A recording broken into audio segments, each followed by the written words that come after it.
This piece, dated October 2nd, 1926, was written by the African-American composer Florence B. Price, whose accomplishments were such that the Chicago Defender, the most widely read black newspaper in the country, dubbed her the Dean of Negro Composers of the Middle West.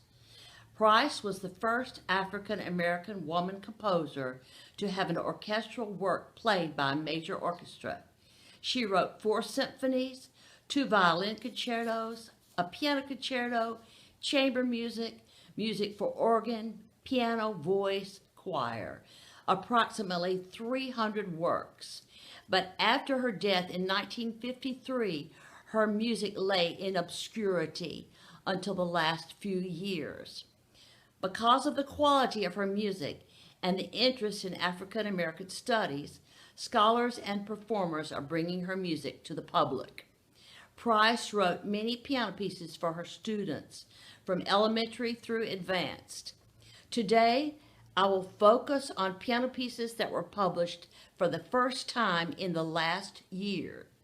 G. Schirmer acquired the rights to her music in 2018, and the unpublished piano scores were edited by the musicologist and scholar John Michael Cooper, a professor of music at Southwestern University in Georgetown, Texas, who devotes his life helping to make unheard music part of our world. The following piece, Meditation, dates from around 1929.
Florence Beatrice Smith was born in Little Rock, Arkansas on April 9, 1887, to middle-class parents. Her father was a dentist, Little Rock's only African-American dentist. Dr. Smith was not only a dentist, but a scholar, a teacher, an inventor, and an artist. Her mother, Florence Irene Gulliver Smith, was a pianist, a singer, a businesswoman, and a real estate investor. Young Florence or B, as she was called to distinguish her from her mother, grew up in a home surrounded by books and a love of learning. She studied piano with her mother. Her family belonged to the Presbyterian Church, as the Smiths preferred the type of service that was formal, with music that was classical. B finished high school at age 14 and enrolled at the New England Conservatory of Music in Boston when she was 16 years old, with a double major in organ performance and the teacher's program in piano. The New England Conservatory had much to offer organ students, as it was known nationally for its excellent facilities and outstanding faculty. The churches of Boston allowed students opportunities to hear the finest in choral and church music. In Boston, she was able to hear outstanding symphonic and chamber music. Music composition by women composers was encouraged, and she became a private composition student of George Chadwick, the head of the conservatory. She wrote her first symphony and a string trio while she was a student there. She was an active performer on organ, and the conservatory placed their organ students in church positions around the Boston area. Of 50 students in her graduating class, she was one of 9 chosen to perform. Of the 2,000 students admitted to the conservatory with her in 1903, only 58 students received degrees in June 1906. That year, she was the only student to receive 2 degrees. She was 19 years old.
After graduation, she returned to teach in Little Rock at the Cotton Plant Arkadelphia Academy in Cotton Plant, Arkansas.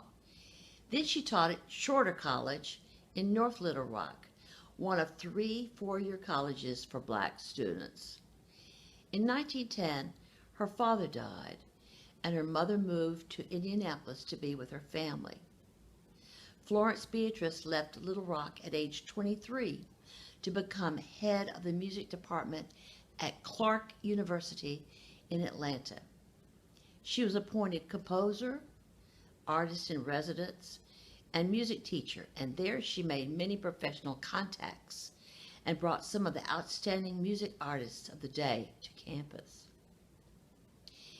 In 1912, she returned to Little Rock to marry Thomas Price, an attorney.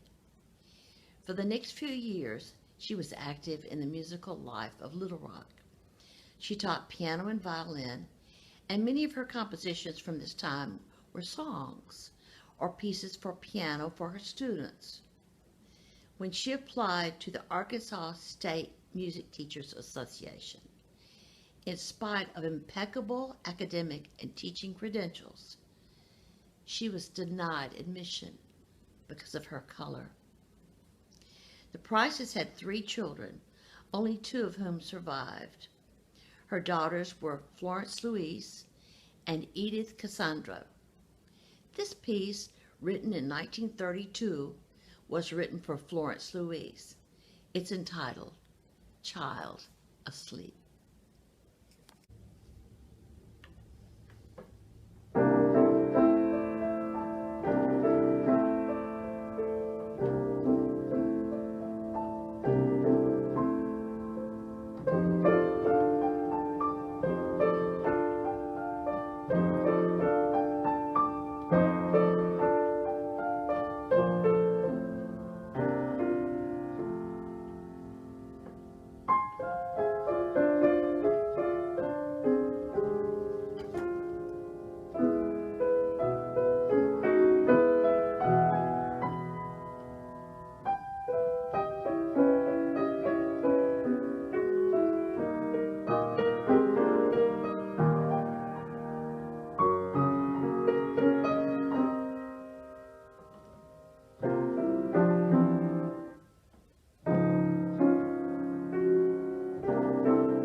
In the 1920s, Price continued to work on her composition and began to receive monetary support for her work through competitions and publications.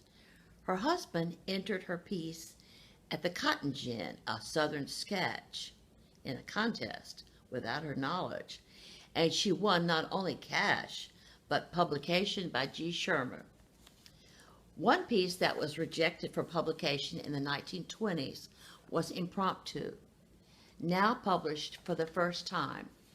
It is entitled Impromptu No. 1, but no other autograph has been found to indicate there is an Impromptu No. 2.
wanted to improve her craft as a composer and spent the summers of 1926 and 1927 in Chicago, studying composition, harmony, and orchestration at the Chicago Musical College. She, like hundreds of black musicians from the South, enrolled in one of Chicago's many music schools for summer study. The Chicago Musical College meant professional contacts.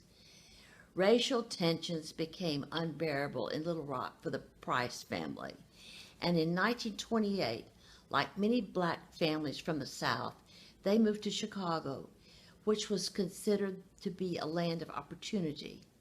Price thrived in Chicago. Here she established herself nationally as a concert pianist and organist, teacher, and composer. In 1929, she won a scholarship to study orchestration at the Conservatory of Music. In Chicago, she found a vibrant and culturally rich African American community.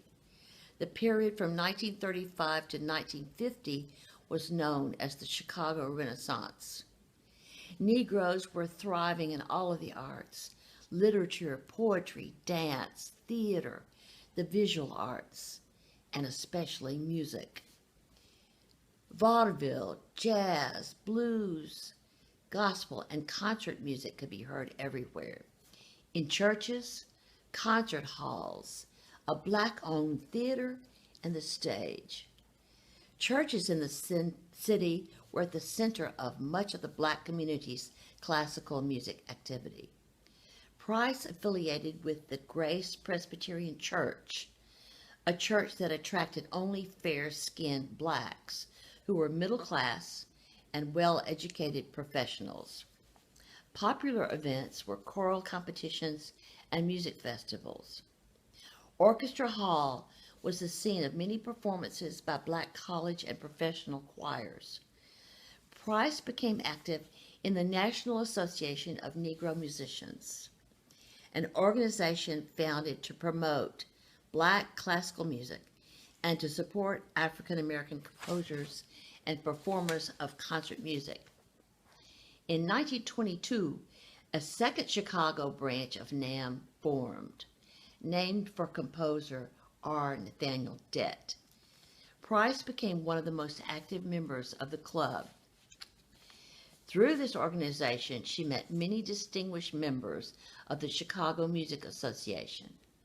She gave talks on current events, accompanied members of the club in performance on piano or organ, composed music for members of the club, performed her own organ and piano compositions, and represented the branch at national meetings. During the 1930s, rarely a week went by without some mention in the Chicago Defender. She began to publish teaching pieces for children and pieces for piano, organ, and violin with piano accompaniment. Some of her publishers included G. Schirmer, McKinley, Theodore Presser, and Carl Fisher. These 4 intermediate pieces date from November 17, 1943, and are published for the first time this year.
In addition to teaching pieces, she wrote popular music, sometimes under the pen name VJ. Price became a composer of choice for many of Chicago's classical performers. Much of her music was performed during the Sunday concerts at black churches, and she was among a select group of black composers whose music was in the repertoire of white soloists as well. It was through the National Association of Negro Musicians that she met concert singer Marian Anderson, who had about 50 of Price's songs in her collection, and who performed the composer's songs worldwide. After moving to Chicago, Thomas Price's law practice was not going well, so it was up to Florence to provide for the family. She became creative in her efforts to earn money, including playing the organ for silent movies. Price was one of the few women organists working in the stroll, known as the Broadway of the Black Belt. The relationship with her husband deteriorated, and they divorced in 1931. 1 month later, she married Pussy Del Arnett, a successful insurance salesman, 13 years her senior. The Rodman Wanamaker Music Competition gave 5 awards to Negro composers in 1932. Price won first prize in the symphonic category for her symphony in E minor.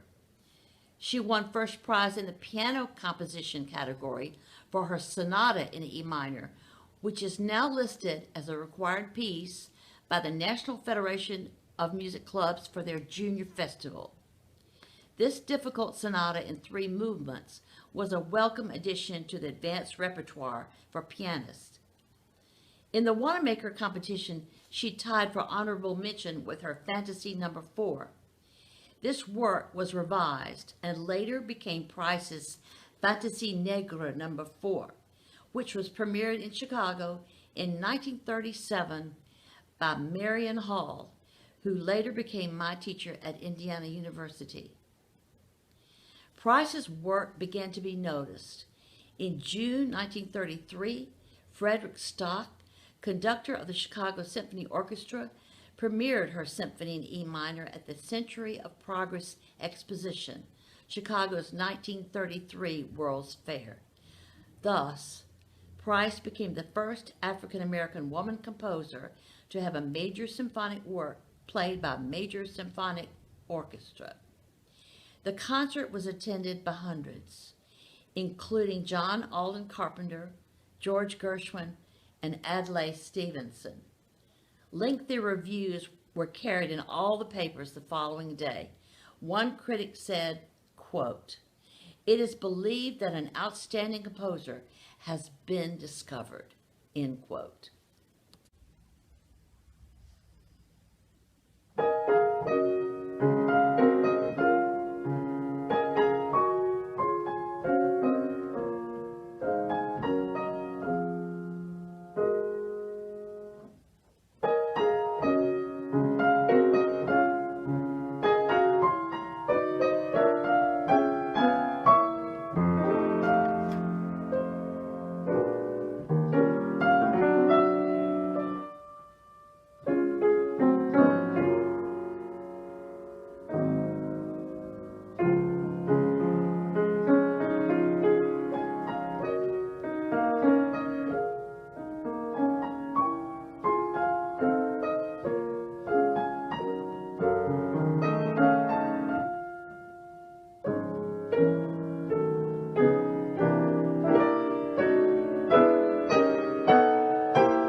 In the summer of 1933, Price was invited to present an entire program of her compositions at the Illinois Host House at the World's Fair exhibition. The program included art songs, part songs, piano music, and music for violin and piano.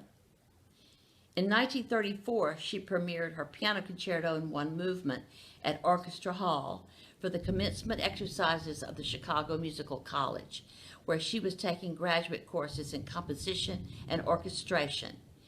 It was performed later that year by the Women's Symphony Orchestra of Chicago with Margaret Bonds as the soloist. In 1934, Price and her second husband separated, though they never divorced. Price and her daughters moved from home to home, her finances in desperate circumstances. Price's piano teaching pieces were an important source of income for her. She had pieces published by Theodore Presser, including pieces in the Etude magazines. Other publishers were McKinley, Carl Fisher, Oxford, and Clayton F. Summy. Her spiritual arrangement, Were You There When They Crucified My Lord, was published in the Oxford Piano Course, Book 5, in 1943. Price was never satisfied with herself as a composer. She herself said, quote, "I am never quite satisfied with what I write. I don't think creators ever are quite satisfied with their work. You see, there's always an ideal toward which we strive, and ideals, as you know, are elusive. Being of spiritual essence, they escape our human hands, but lead us on, and I trust upward, in a search that ends, I believe, only at the feet of God, the one creator and source of all inspiration." End quote. Price wrote to Serge Koussevitzky, conductor of the Boston Symphony, to argue the case for her symphonies. She wrote, quote, "To begin with, I have two handicaps, those of sex and race. I'm a woman, and I have some Negro blood in my veins." End quote. She wrote to him many times over a period of 9 years, but he never performed her work. Finally, in March 2019, the Boston Symphony Orchestra performed 3 movements from her Symphony No. 3, 84 years after Florence Price had written Serge Koussevitzky. During the Great Depression, the government established the Federal Music Project in 1935 for unemployed musicians under the auspices of the WPA, the Works Progress Administration, later renamed the Works Project Administration. Some of Price's most important and most creative works were written during the WPA years. One important concert was on June 15, 1937, a concert of her works together with those of violinist-composer Clarence Cameron White, which was held at the Federal Music Project building. A recently composed piano quintet in E minor from 1936 was given its premiere by Marion Hall, along with the Forum String Quartet, who were members of the University of Illinois music faculty.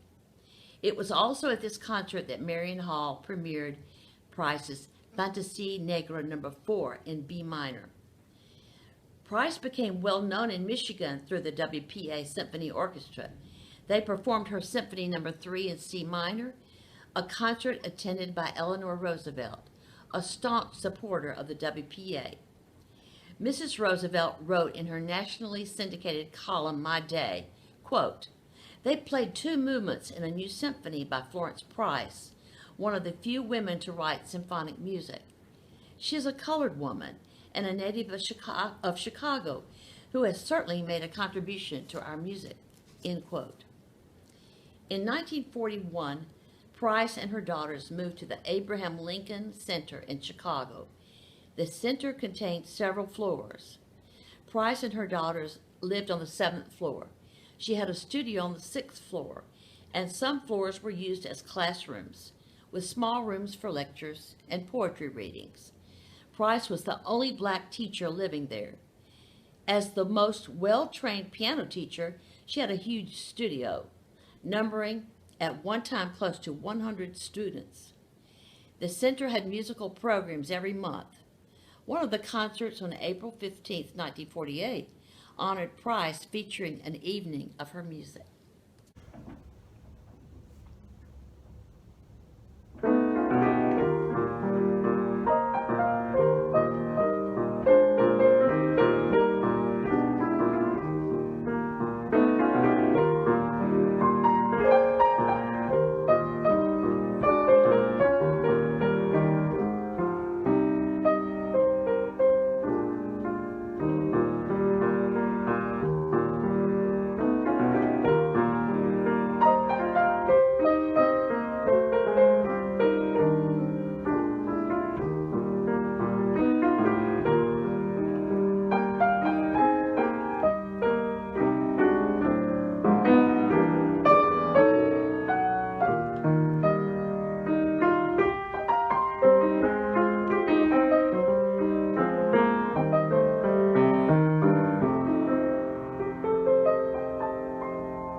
Price's reputation grew steadily in the early 1950s.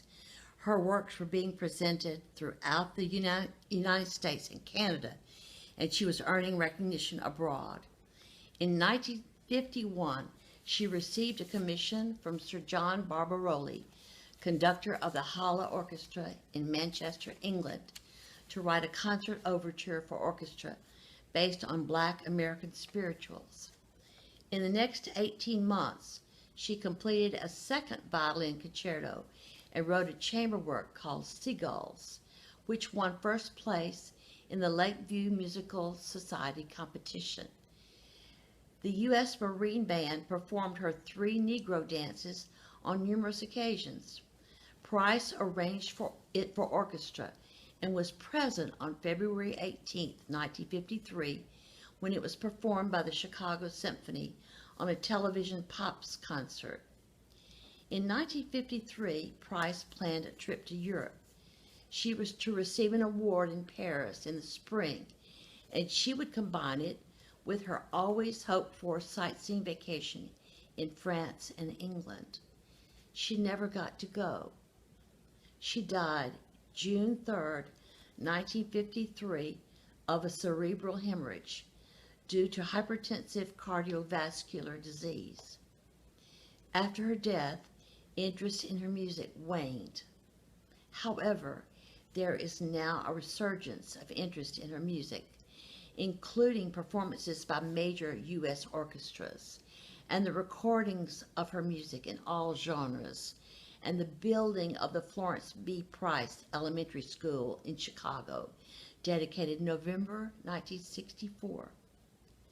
Last year, her biography, The Heart of a Woman, The Life and Music of Florence B. Price, by Ray Linda Brown, was published by the University of Illinois Press. Ray Linda Brown devoted her scholarly career to this woman composer deserving of her place in American history. Ray Linda died before the book was published, but she left it to her family and her brother in particular, Guthrie P. Ramsey Jr., to see that the book was published. Price's manuscripts are now housed at the University of Arkansas Library. Many were given to the library by her daughter, Florence Price Robinson. In 2009, a young couple was renovating a dilapidated house in St. Anne, Illinois, and found a treasure trove of Florence B. Price papers, letters, and unpublished manuscripts, which were sent to the University of Arkansas. Many of these manuscripts are just now being published. I will close with On a Summer's Eve. There are 4 autographed sources surviving for this piece, as Price was constantly revising her work. This is from the 4th autograph and probably dates from after 1941.